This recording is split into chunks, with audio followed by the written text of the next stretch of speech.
Hello and welcome to our early look at the new Total War Three Kingdoms DLC, Furious Wild. So this one is all about the Nan Man, the tribes in the south, and basically their rise to trying to become one unified force against the Empire and maybe branching out from the forests. I've really enjoyed this one, to be honest. The Nan Man is a part of the three Romance of the Three Kingdoms that I really, really enjoy. So this one being announced really excited me. But we'll get that out of the way, and we're going to go and have a look at the cutscene and the introductions to the characters.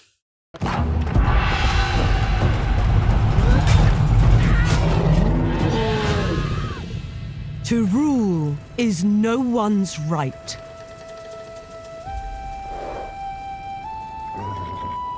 It must be earned.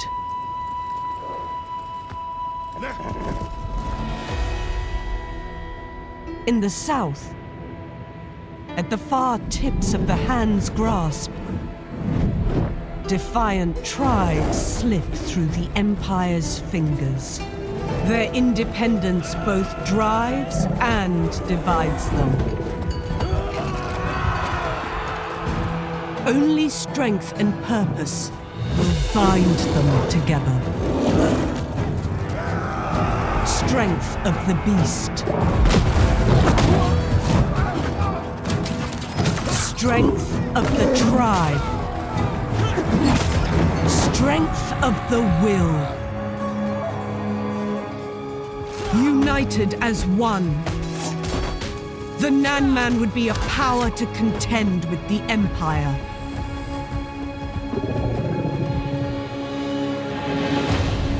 Yet fractured, they will fall.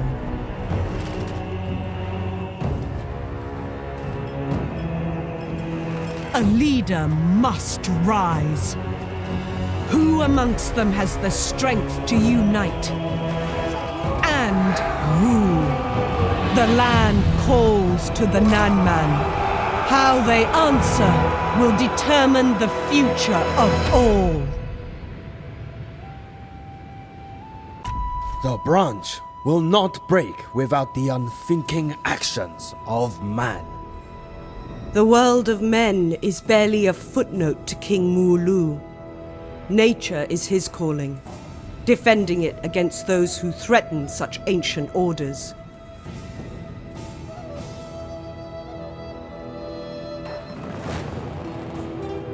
All are eager to make a name in the rising madness.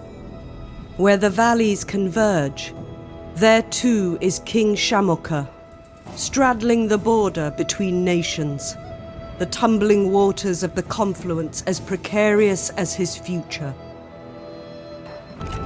Those with the ambition to rule must rise above the rest. Meng Huo shows his friends every generosity, and his enemies an unending merciless rage. Whilst others sit and wait, I will act. Lady Zhu Rong believes that only through her might, inherited, they say, from the goddess of fire herself, will her people succeed where others have floundered. So, welcome to the first section. What's new and research. So, as you can see on the screen, it's showing you a list of all the things that have been added in with this nice little DLC.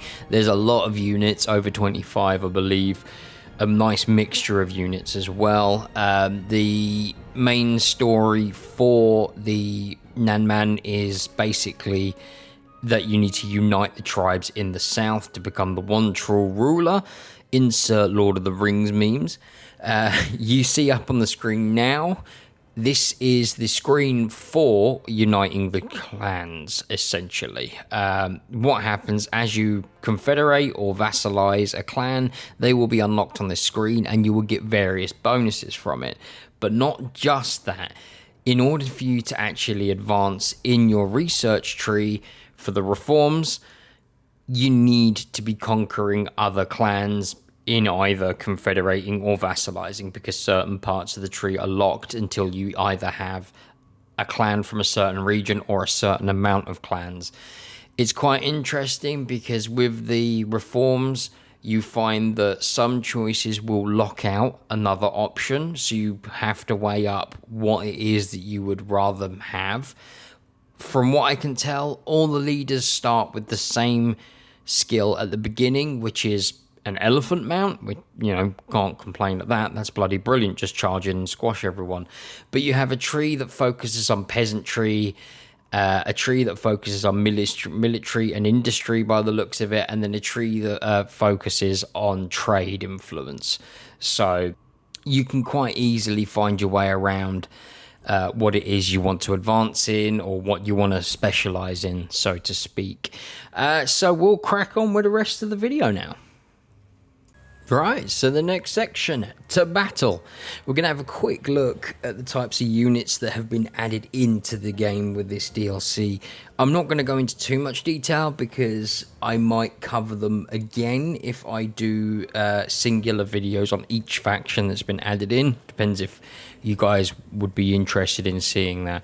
But in general, over 25 units have been included, including elephants, tigers, and flame cannons, which look like dragons, I think, and they're kind of like a mobile, well, a siege unit, I suppose, would be the best way of putting it, which is just a flamethrower on wheels.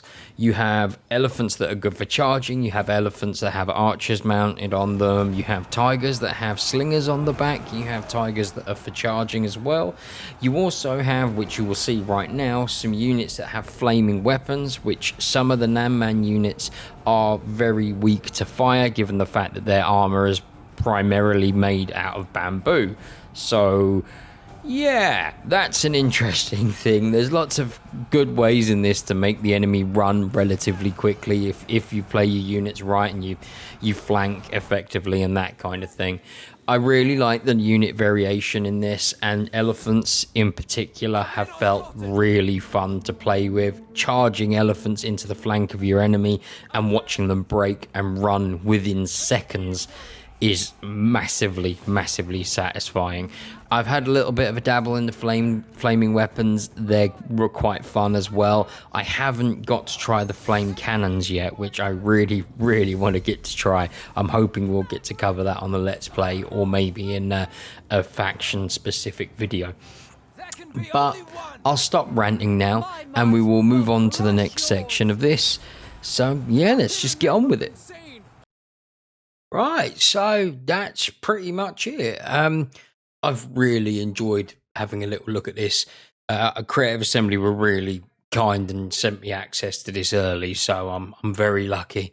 But like I said earlier, Nanban is one of my favourite parts of the Romance of the Three Kingdoms, so this DLC for me is really exciting, and the fact that you get flame cannons and elephants, tigers, and that kind of thing is just amazing. So, with that being said, thank you for hanging out with me. Please feel free to leave a like or comment or subscribe or whatever, give me feedback on the video, what you think needs improving, etc.